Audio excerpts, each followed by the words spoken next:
blazing continent, Serial 2. There were other Americans who fought for the great humane principles. In 1936, I filmed them with the Lincoln Battalion near Madrid. They fought against fascism for lofty principles. It was there that I filmed Hemingway, who said several years later that the Lincoln Battalion had held the Jarama Hills for 4.5 months, and the first Americans who had fallen there have long ago become part of Spanish soil. He said that those who became a worthy part of it, and who is more worthy than a soldier who has given his life for Spain, have won immortality.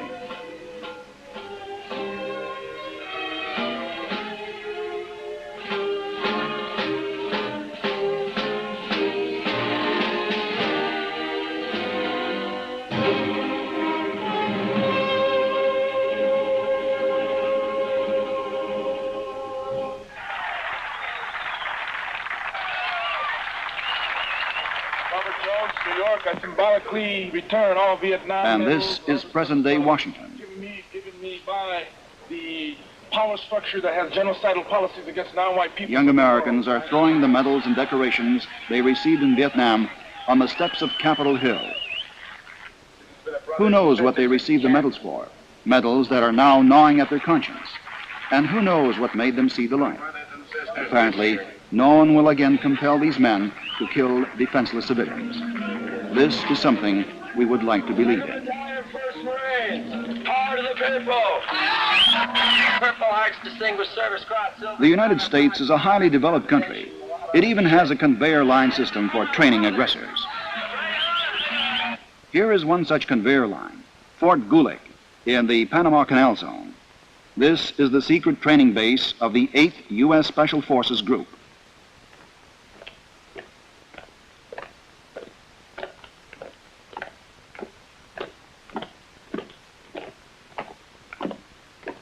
This is the famous School of Americas. Here, on a mass scale, they trained units for guerrilla warfare in Vietnam, and mainly for Latin America. This is where they train the conquistadors of the 20th century, and it is done through ideological indoctrination. We are at war. It is a very unique and unusual war. It is a war which has required military tacticians to adopt a new and different mode of operation. Because in the unofficial wars, which today are fermenting in parts of South and Southeast Asia, the Middle East, Africa, and at least 4 countries in our own hemisphere, we must accept the fact that ideas are more important than bullets.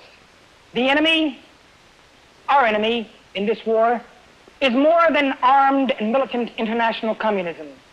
It is social, economic, and political injustice, which is the breeding ground for communism.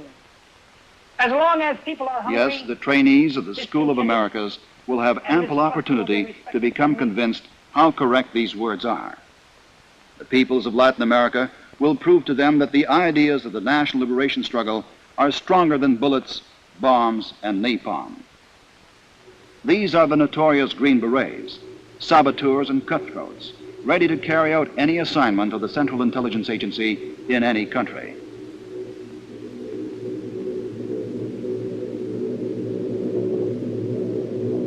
The chief task is to get it into the heads of these men that they are carrying out the great mission of struggling against international communism. He has been thoroughly brainwashed. He is a real example of a fighter against communism. And if you don't fight it there, where are you going to fight it? Here in our own country? We don't want that.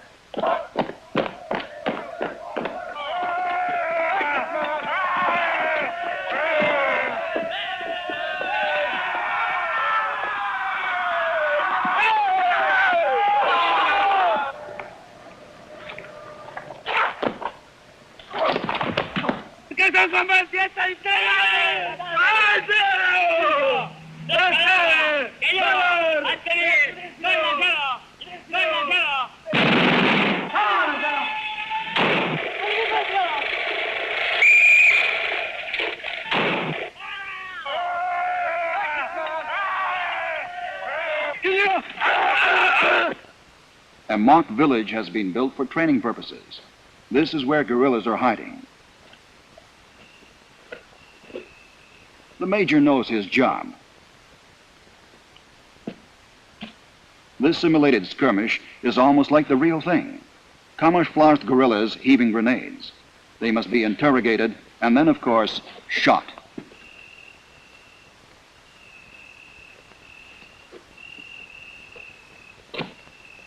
British journalists interviewed the commander of the Green Berets, General Edward Flanagan. He spoke vaguely about some kind of special mission of the Special Forces. However, he admitted proudly it was precisely his men who succeeded in tracking down Ernesto Che Guevara. This took place in the mountains of Bolivia. Professional American intelligence men, colonels and majors, were in charge of the operation. They have long ago become accustomed to bossing around in other people's countries. Not many photographs of Che Guevara have survived. Photographs taken in the guerrilla detachment in the mountains of Bolivia. 50,000 pesos reward will be given to anyone who delivers Che Guevara to the authorities, dead or alive. Better alive.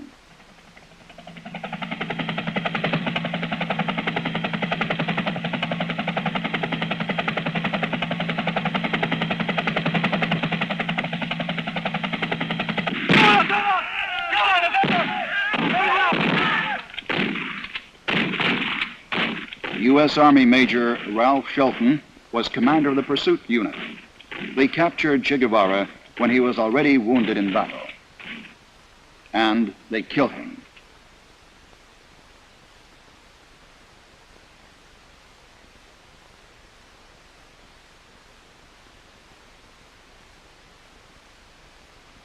It was with a feeling of profound grief that the communists of the whole world heard the news of the heroic death of Ernesto Che Guevara. A courageous revolutionary, a romanticist, a man of great purity of the soul. His whole life was a selfless struggle for the best ideals of humanity. La tierra gira y gira, no dejará de girar, y los tiempos van cambiando, nadie lo puede evitar. Che Guevara fought for the revolution in Latin American countries. He sincerely believed in his methods of struggle. But even where the oppressed peoples triumphed using other methods, the name of Che Guevara, a communist and noble fighter for the revolution, is revered and loved by the people.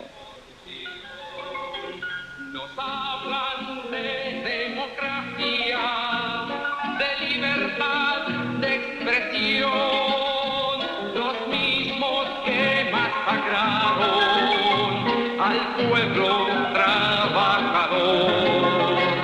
No se aflijan porque ahora la libertad empezó, la justicia para todos, sin clase ni condición. Mira que ya viene la revolución, para que se asustan será pa' mejor. Es el pueblo entero el que ya está gritando, ¡viva la revolución! Es el pueblo entero el que ya está gritando, ¡viva la revolución! These workers have named their settlement in honor of Che Guevara. This is Santiago, the capital of Chile. First of all, the People's Unity Government showed concern for the children. These old buses have been used for improvised schools. Here, besides knowledge, the children receive the famous Chilean half-liter of milk. That was one of the first decrees of the new government.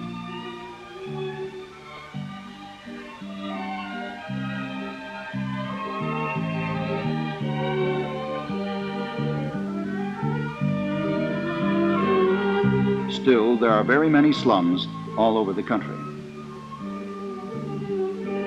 When we were shooting these sequences here, we were told that soon these people would move into new homes. This wardrobe will then stand in a modern new apartment with bath and gas.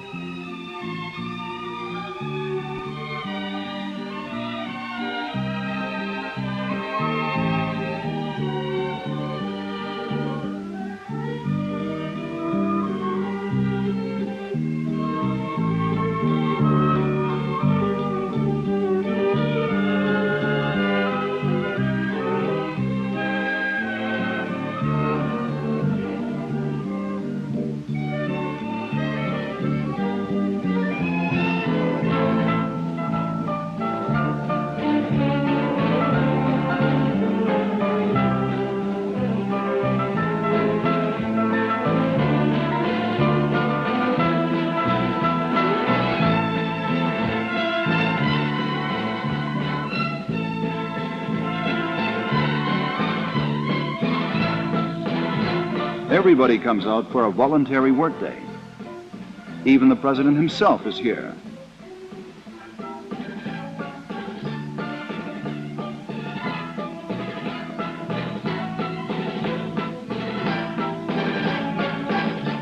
It can't be said that the President of the Republic is a master carpenter, but then Salvador Allende is a physician by profession.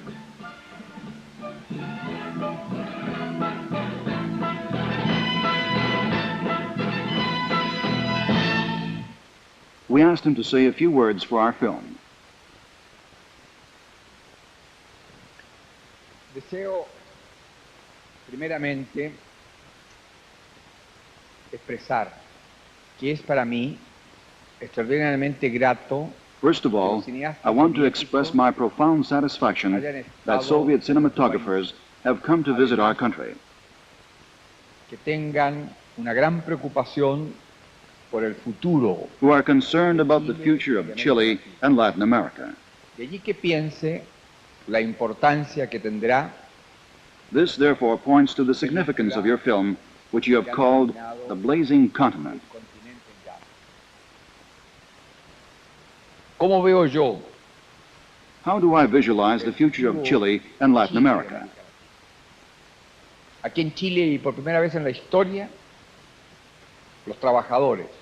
Here in Chile, for the first time in its history, the working people have won a government for themselves through their people's parties, through their class parties, and through the parties of petty and middle bourgeoisie, so as to gain power through this government. A lo largo de América Latina hay una profunda y honda expresión de protesta y de rebelión.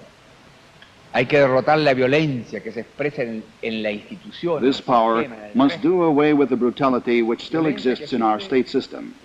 We must do away with the bitterness which a mother and father experiences whose child has no roof over its head and who is deprived of medical care. We must do away with the bitterness experienced by a man who looks for a job and cannot find it. We must do away with brutality, which is manifest in chronic malnutrition, in the material and spiritual starvation of millions of Latin Americans.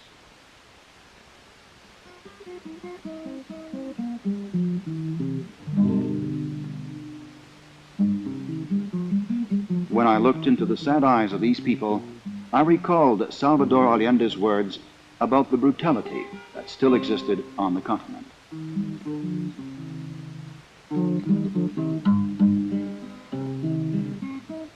Who are these people? We filmed them in Atacama Desert. They call themselves perqueñeros, prospectors. They live in caves near long deserted mines. They mine copper ore by hand and sell it to small factories.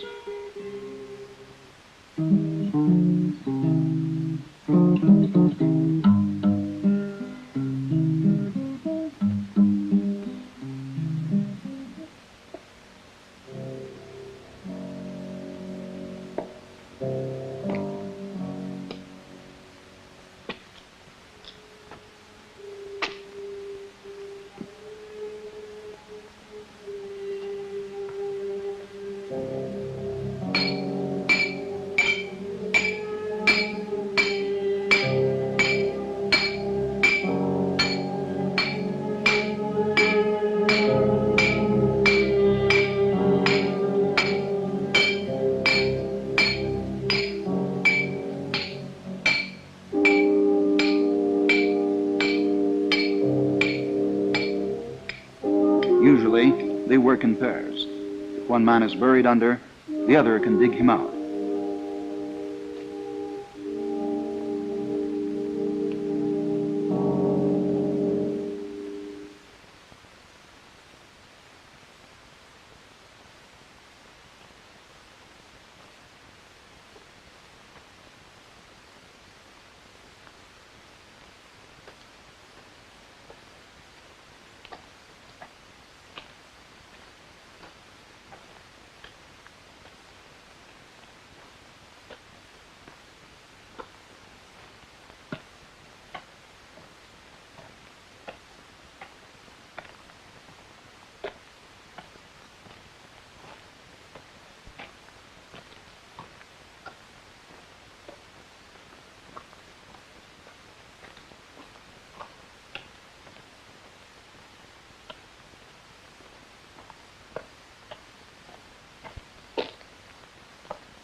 In these God-forsaken places, it rains once in 100 years.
And so, day in and day out, day after day, an endless fight for life.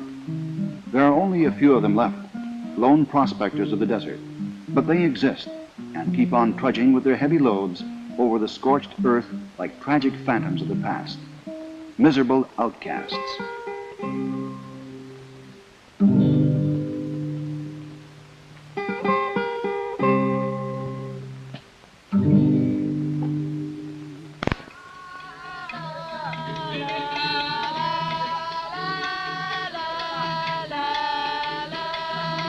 These people, too, are outcasts, outcasts of another sort.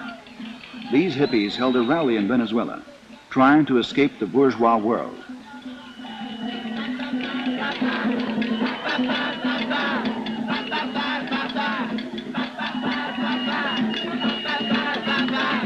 This is an ugly and helpless form of protest. All their mottos vanish with the acrid smoke of pot.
I love you, Sam.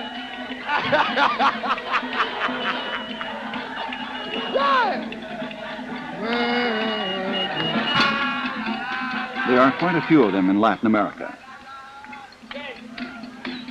Some of them become tramps and criminals. Others perhaps give serious thought to their future.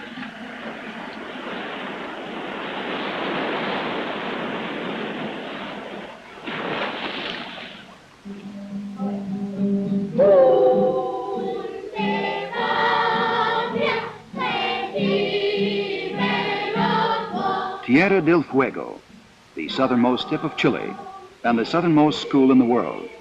Every morning, the children sing the Chilean national anthem.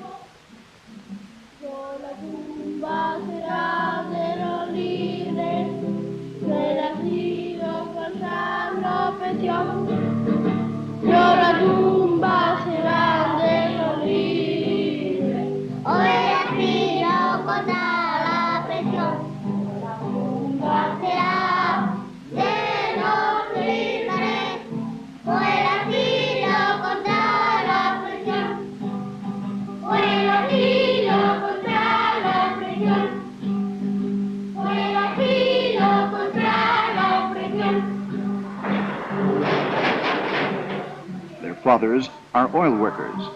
This oil has always belonged to Chile. They are proud that the U.S. monopolies never did succeed in grabbing Chile's oil. Now they will never get their hands on it.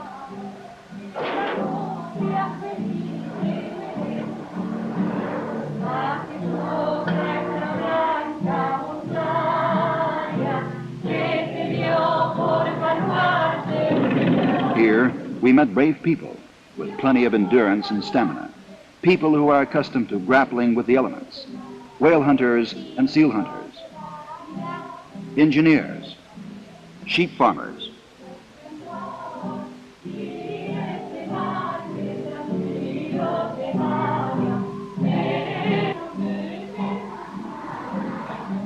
and the monuments here are different too, not conquerors or commanders.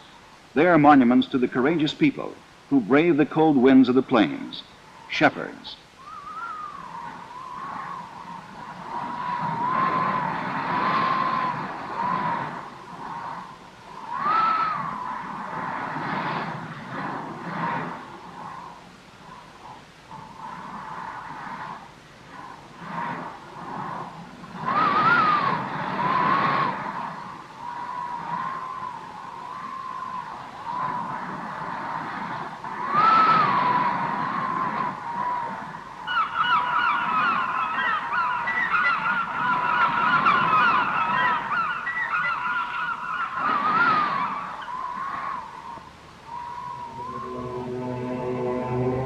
The very edge of the world, Tierra del Fuego. But why is it called the Fiery Land? Legend has it that when Magellan's ships were passing through the strait, his seamen saw the flickering of mysterious fires on the barren shores. This struck fear and superstition in their hearts. But the fires are burning even today. There are huge deposits of natural gas deep below.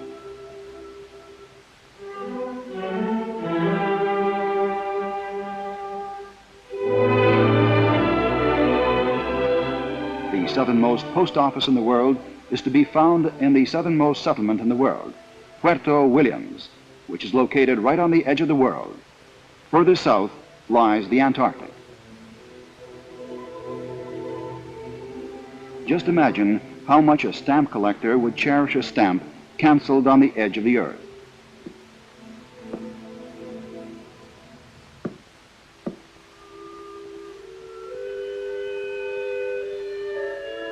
The settlement is without a church, without a priest. There is only the postal agent who performs marriages, registers deaths and births.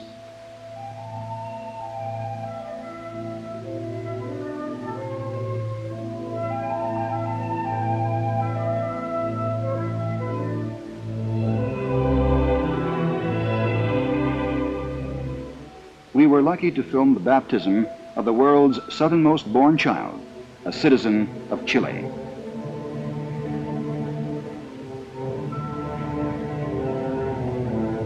the Strait of Magellan.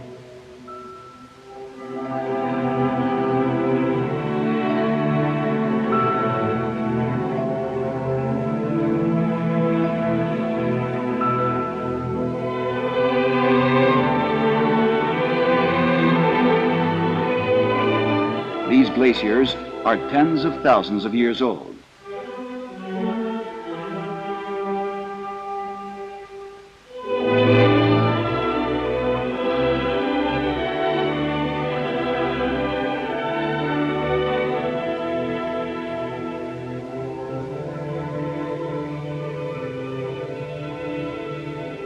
Even if a man had spent his whole life traveling, I still think he would be captured by the beauty of such scenes as this.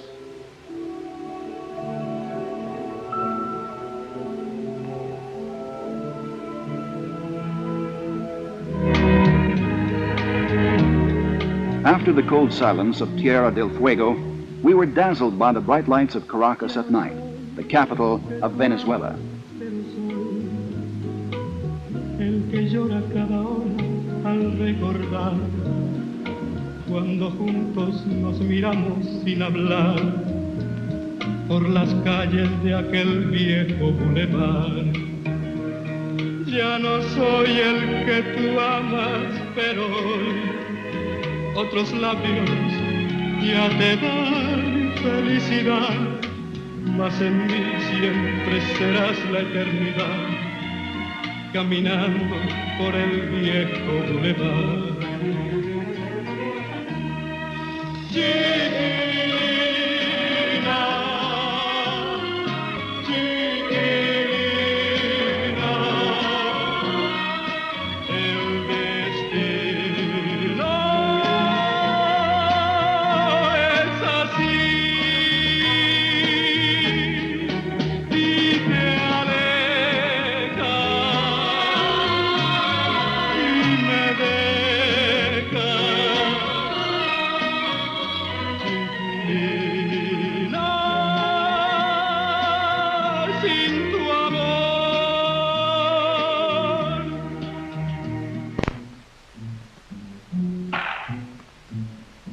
The capitals of Latin American countries in this century grew swiftly on the investments of big business.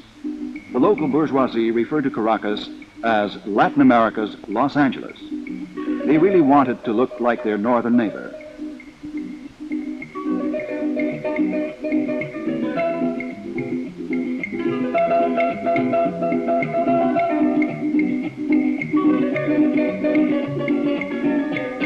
But when you find yourself in the midst of street crowds and traffic, you will most certainly not make a mistake. This is Latin America. Noisy, smiles everywhere, jostling crowds, and always joyous.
In the quiet streets of Caracas and Lima, you can see the creations of 17th century architects. They bring to mind the period of rule by the Spanish crown. They seem to carry us to the quiet back streets of Seville and Granada.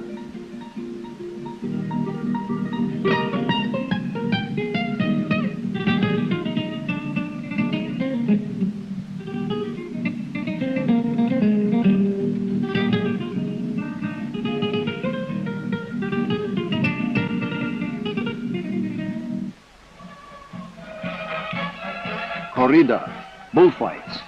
This magnificent spectacle, with its medieval rituals, has also been preserved.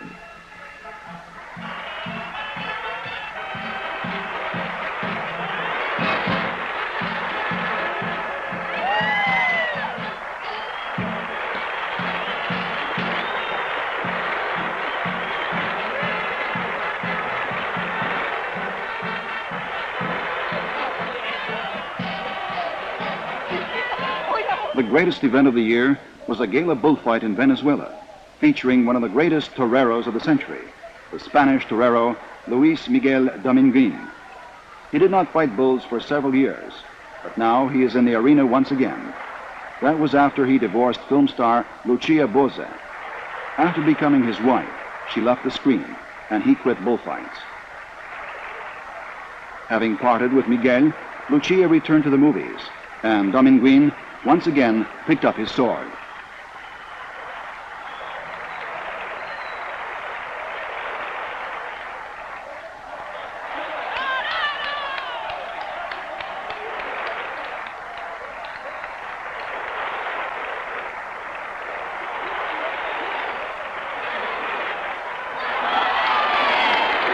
This is a dangerous bull, swift, nervous, and wide-set horns. A worthy opponent for Miguel.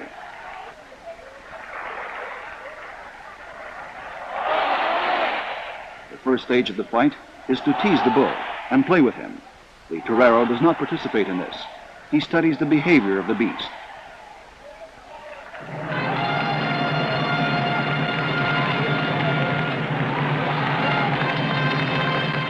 The bull charges the picador.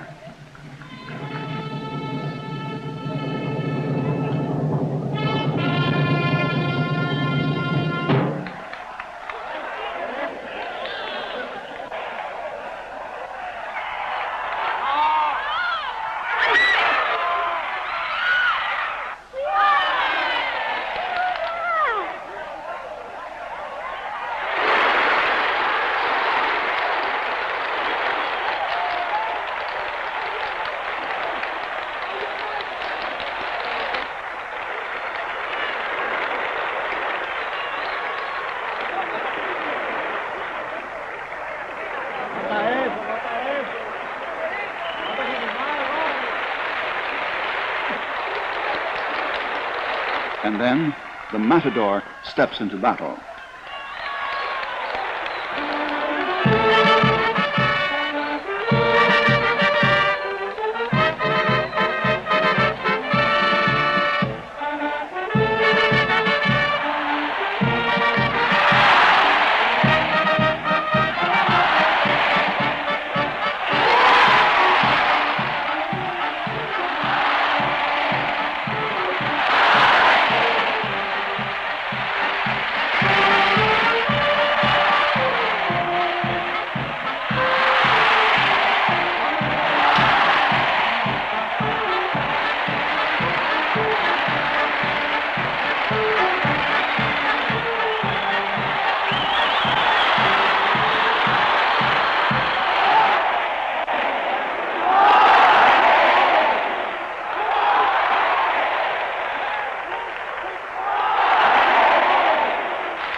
could have ended in tragedy. But no wonder they have made legends about Diamond Green's bravery. The fight continues.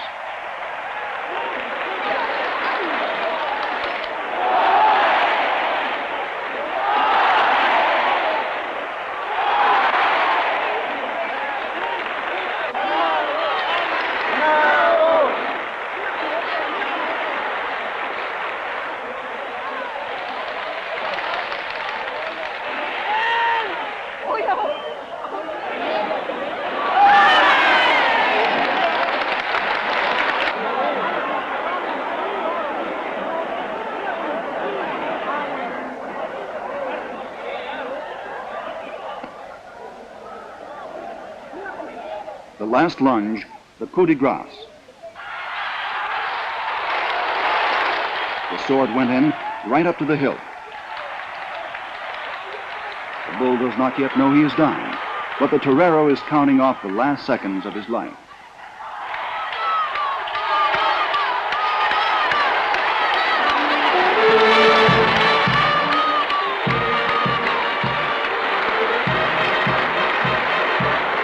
During those moments, another unforgettable corrida passed before my eyes.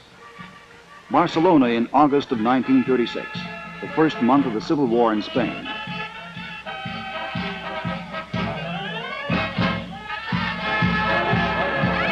They raised their clenched fists over their heads as a sign of anti-fascism. As if making a circle of honor, the soldiers of the People's Militia marched to the front lines. Several days later, I filmed them in the trenches of Zaragoza, where pitched battles were being fought those days. Those who did not understand Spain considered those corridas of the war days sheer madness. However, that was the heart and soul of Spain, the triumph of courage, gracefulness, and beauty.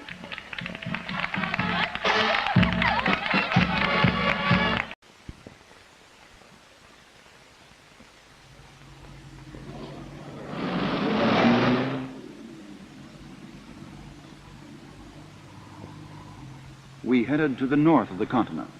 Of course, we couldn't journey to all the countries of Latin America. But wherever we did shoot films, we tried to portray the present-day features of the continent, its struggle, its wounds, its hopes.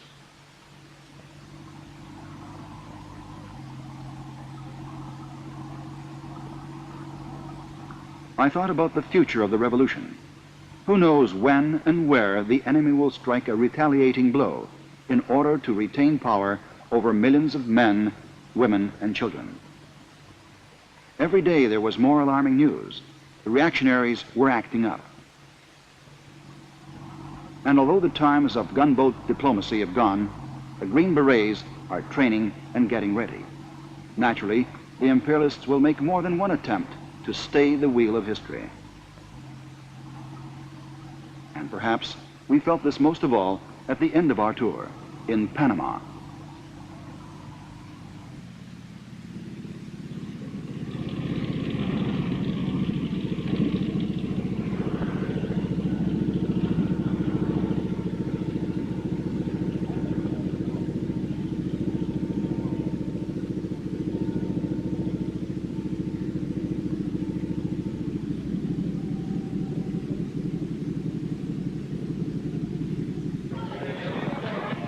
Our first encounter with General Omar Torrijos, the head of Panama's government, took place at a farm cooperative.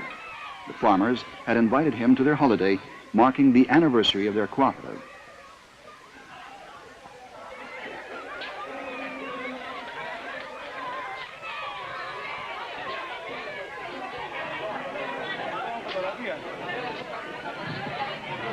We thought we would hear a speech by the leader of the country. But there was no ceremonial meeting as we understood it. It was simply a heart-to-heart talk about the farmers' work. En estos días aquí nos estaban vendiendo creo que 200 reses, vacas de leche en Costa Rica a buen precio. How much will it cost to buy pedigree cattle from Costa Rica? It wouldn't be bad to start up a coffee plantation. A road has to be built. ¿Por qué no hacemos esas gestiones para que se prestan esas reses aquí? A fin de que ya vayan familiarizándose con eso y en el verano comenzamos a sacar la leche. ¿Dónde están esos candidatos que tengan la capacidad para manejar un ganado de leche de alta producción? Que nosotros estamos deseosos de buscar ese financiamiento, porque ahí tenemos para colocar. Y esta... Los que quieren préstamo de leche, ganado de leche. Entonces, aquí está, ya tenemos un lugar a donde pueden ir. No tienen que viajar 10 horas para llegar allá. Y... Esquivelito, ¿sabe dónde están las vacas? ¿Dónde están las vacas, Esquivelito? La maldita falta de comunicación que nos hizo parar, ¿se acuerda? Que venía de que acusarlo y quedé acusado, porque no había comunicación. Eso es lo que está faltando, comunicación con ellos, que ellos sepan. General Omar Torrijos is 43 years old. His biography is not a simple one. He went through a training course of guerrilla warfare at the U.S. Fort Gulick. Remember, the Green Beret School in the Panama Canal Zone. They wanted to make a hangman out of him, but the young officer chose another road. He joined his people to work for the country's independence.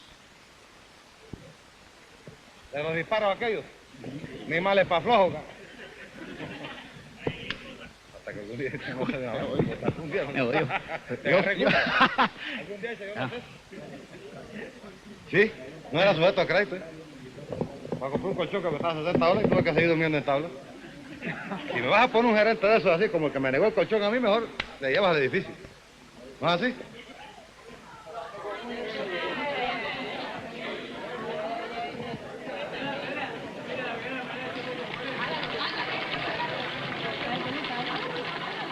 The commissioning of a water supply system is also a big holiday.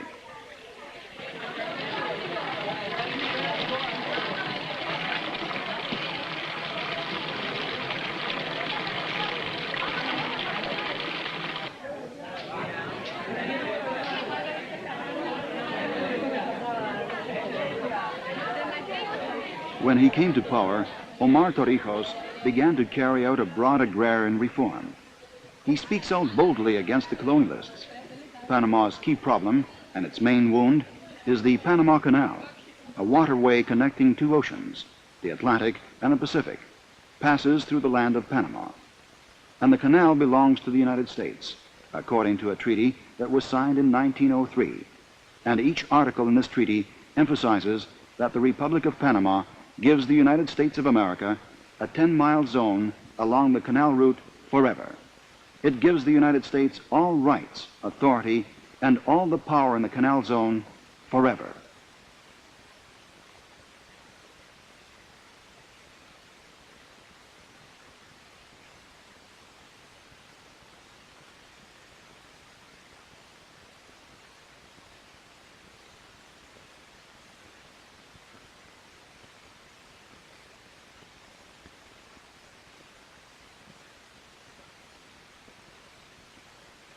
The United States has the right at any time and on its own will to employ its armed forces and to build fortresses to protect the canal, railroads, and other installations forever.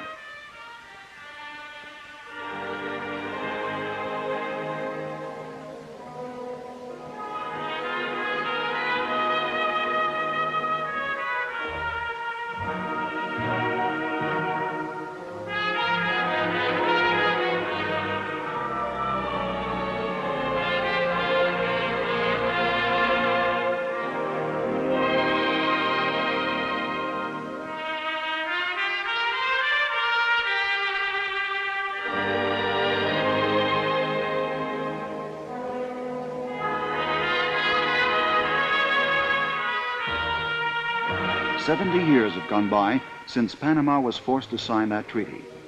The world has been shaken by wars. Revolutions have taken place. Mankind has entered outer space, but the treaty has not changed.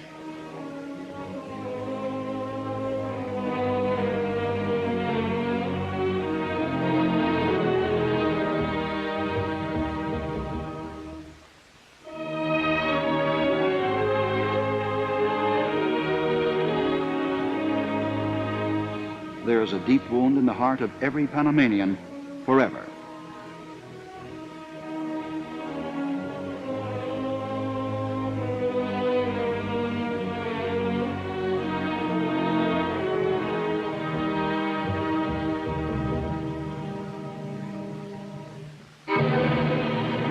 And this wire fence, which separates the Republic of Panama from the American occupation zone, is it also forever?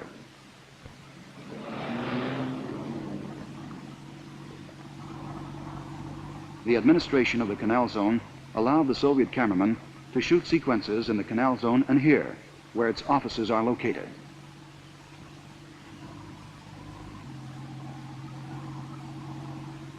This is a state within a state. It has its own court, its own postal service, its own currency, its own police force.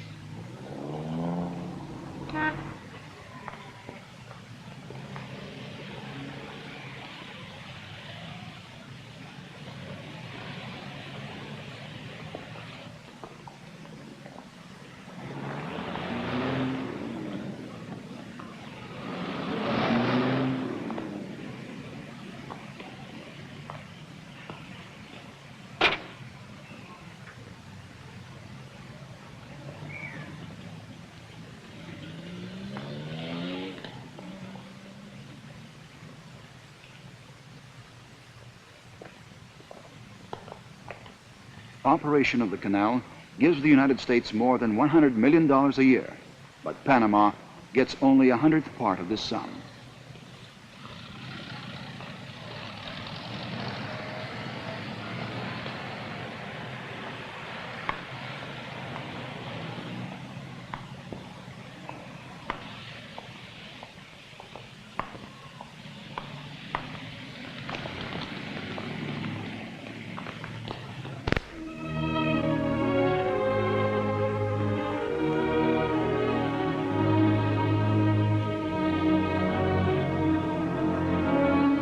These two territories, separated by a wire fence, are neighbors. Magnificent prosperity and tragic poverty.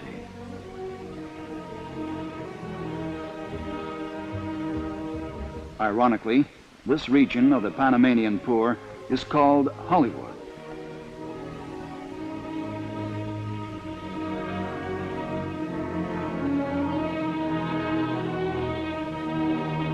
The settlement is built on piles, because in the rainy season, the whole territory turns into an acrid-smelling quagmire.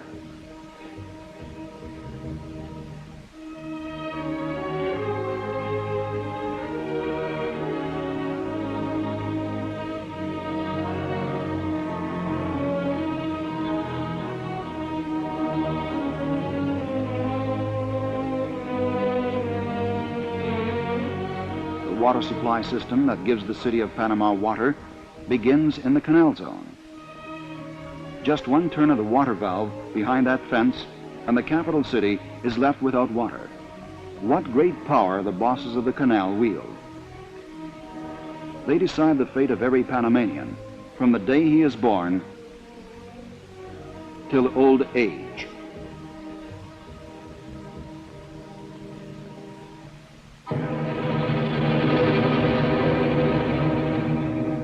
The Canal Zone has its own governor. He is appointed personally by the President of the United States of America. Two flags fly in front of the Panama Canal Administrative Building. The Panama flag appeared not so long ago, and then only after blood was spilled.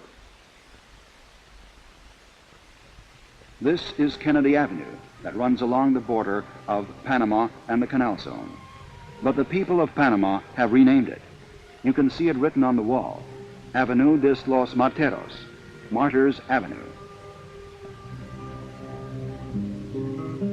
It happened on January the 9th, 1964. Students of Panama marched to the Canal Zone here. At the border with the American zone, one of the students put up the national flag of Panama on the lamppost. This one. These are the bullet marks. These sequences are now historical newsreel.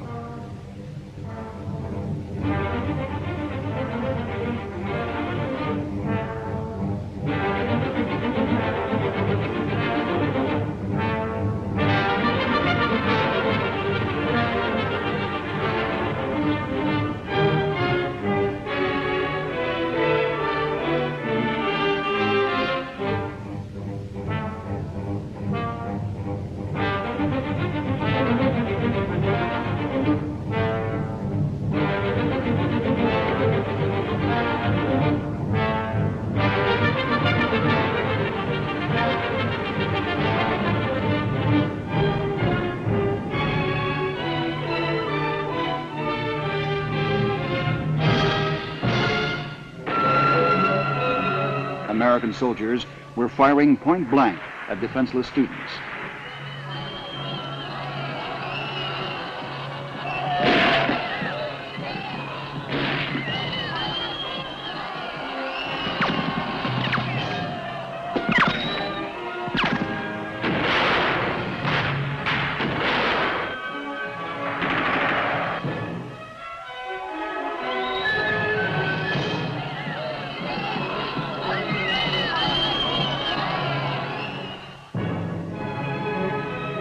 Result, hundreds of wounded and 22 killed.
Five minutes of silence throughout the entire country as a token of protest in memory of the heroes who died.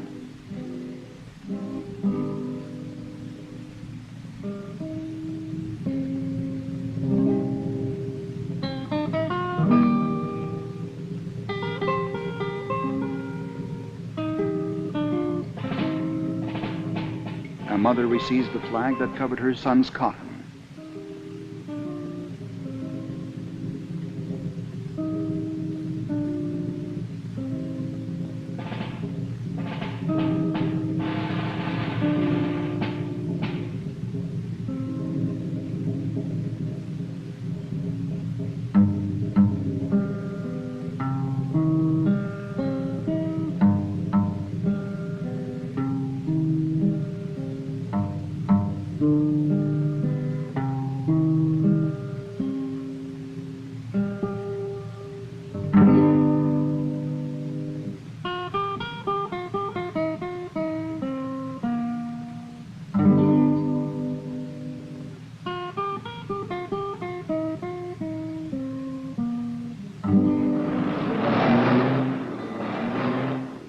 When this fence ceases to exist, the name of the thoroughfare will remain Martyrs Avenue, in all likelihood, forever.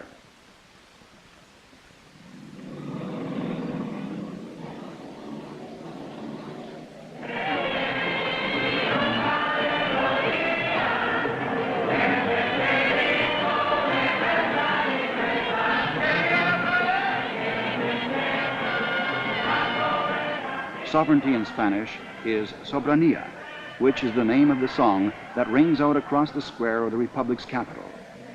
200,000 people from all parts of the country have converged on the capital for Independence Day celebrations. The population of Panama numbers 1.5 million. Actually, this means that a third of the country's adult population has gathered only a few steps away from the American zone.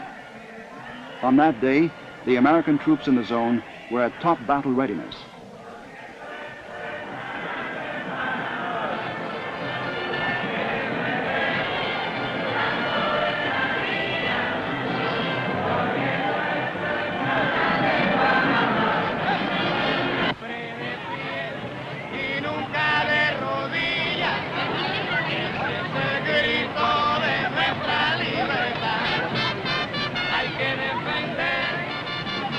I watched the people dancing in the square and recalled the words spoken to me last night by General Omar Torrijos. If they don't kill me, I'll do everything to give the people of Panama freedom.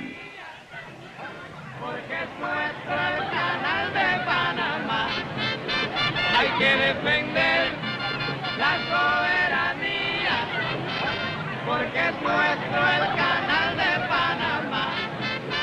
Hay que defender la soberanía, porque es nuestro el canal de Panamá.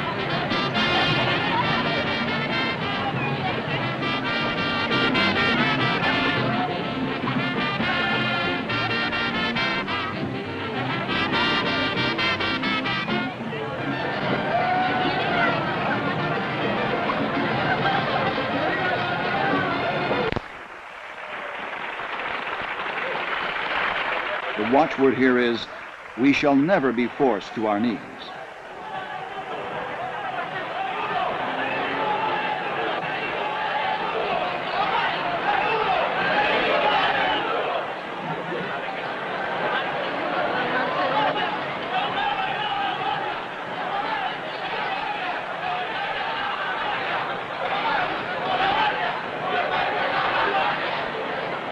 Yo siempre he dicho que no hay pueblo malo. The head of state, Omar Torrijos, declared, I asked the foreign journalists and diplomats here today to tell me, what nation will bear the humiliation of seeing a foreign flag waving right in the very heart of its country? Y aquí lo tienen.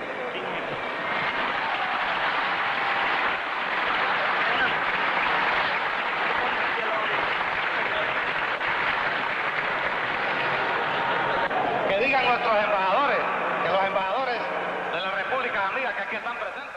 What nation of America, what nation in the whole world will put up with a foreign governor on their territory? The day will come, and I will tell the people of Panama, the time has come when one generation of Panamanians must go into battle so that other generations will be able to live in a free land. Gracias, pueblo panameño. Gracias, hombres y mujeres de nuestra patria. Gracias, campesinos. Gracias, estudiantes. Gracias, pueblo panameño, por este llamado, por este respaldo que le ha dado a tu revolución. Para todos, señores, para ustedes, pueblo panameño. People of Panama, I thank you. Men, women, students and peasants, I thank you. Thank you for your confidence in me. Muchas gracias.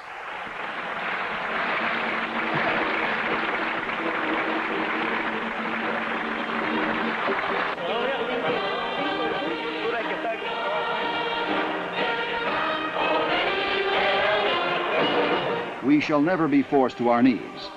We shall overcome. These are the words that will be passed on from one generation of freedom fighters to another.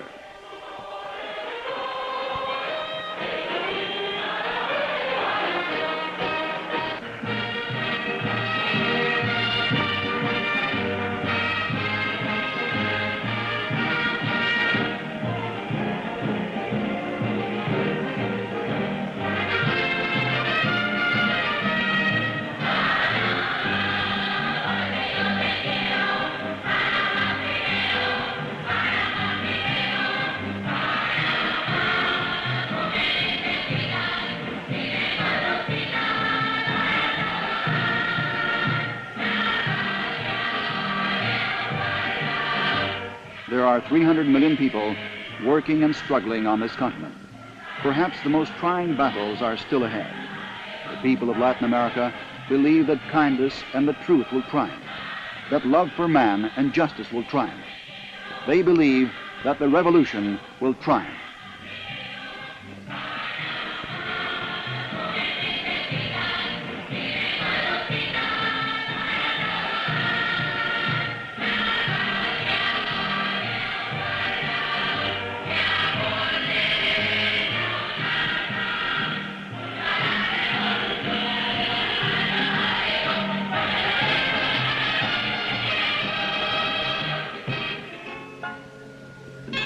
This film was made by Roman Karman, Alexander Kochitkov, Viktor Kotov, Dmitry Barshevsky, Olga Trofimova, Alexander Haidt, and others.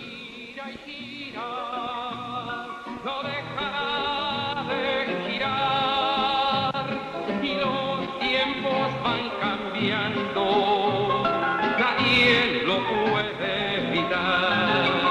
Mira que ya viene la revolución, para que se asustan verá va mejor.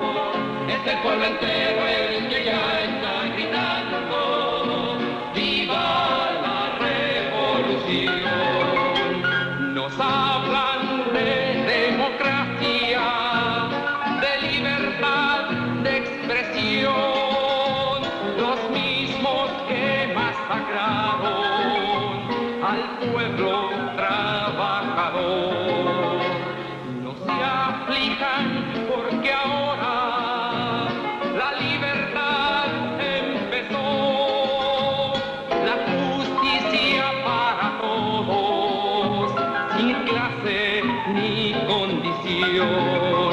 Mira que ya viene la revolución, para que se asustan será pa' mejor. Es el pueblo entero el que ya está gritando, ¡viva la revolución! Soldado, tú eres el pueblo es tu superior. Por eso juntos haremos triunfar la revolución. Mira que ya viene la revolución, para que se asustan será pa' mejor. Es el pueblo entero el que ya está gritando, ¡viva la revolución! Es el pueblo entero el